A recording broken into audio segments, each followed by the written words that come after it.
رب اشرح لي صدری ويسر لي امری واحلل عقدۃ من لسانی یفقہوا قولی.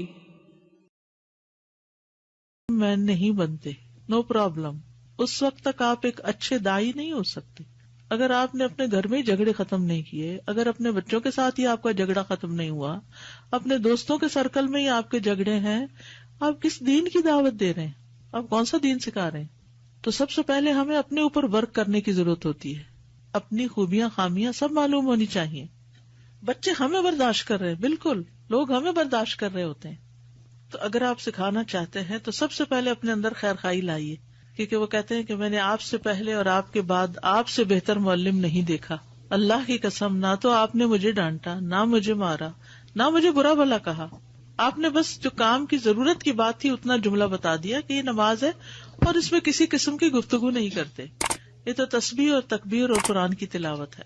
ابن تیمیہ رحمہ اللہ نے کہا، علماء کا اس پر اتفاق ہے کہ جو آدمی نماز کی اصلاح کے بغیر نماز میں جان بوجھ کر بات کرتا ہے اس کی نماز باطل ہو جاتی ہے، اس کی نماز باطل ہو جاتی ہے. جیسے امام نے غلطی کی تو پھر کیا کرے گا پیچھے والا مقتدی؟ لقمہ دے گا. تو اس نے کیا کیا؟ بول کے نماز کی اصلاح کی. ٹھیک ہے. ہوا خارج ہونا.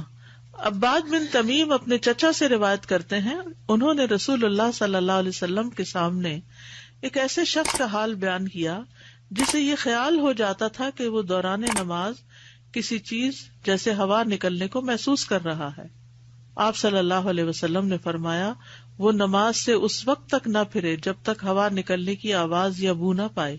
ابن عمر رضی اللہ عنہما سے مرفوعاً روایت ہے کہ اگر نماز میں کسی کی ہوا نکل جائے تو وہ چلا جائے اور وضو کرے، یعنی لوگوں کے ڈر سے یا لوگوں سے شرم کھا کے بغیر وضو کے نماز نہ پڑھتا رہے بلکہ جا کے وضو کر لے. اور ایک یہ بالکل نیچرل سی چیز ہے، نہیں اسے کنٹرول ہوا اور اس کا وضو ٹوٹ گیا، جا کے وضو کر لے. نمازی کے آگے سے عورت، گدھا اور کتا گزرنا. عبداللہ بن صامت ابو ذر رضی اللہ عنہ سے روایت کرتے ہیں کہ نبی صلی اللہ علیہ وسلم نے فرمایا، گدھے، عورت اور کالے کتے کے گزرنے کی وجہ سے نماز دوبارہ لوٹائی جائے گی.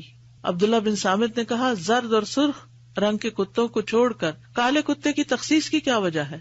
ابو ذر نے کہا، میں نے رسول اللہ صلی اللہ علیہ وسلم سے یہی سوال کیا تھا جو تم نے مجھ سے کیا. آج ہمارے ذہن میں بھی اچھا کالے کتے کا کیا قصور ہے؟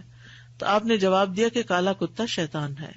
ابن عثیمین رحمہ اللہ کہتے ہیں کہ عورت کی نماز کے آگے سے گزر کر اس کی نماز کو ایسے ہی توڑ دیتی ہے جیسے کہ مرد کی نماز کو توڑ دیتی ہے.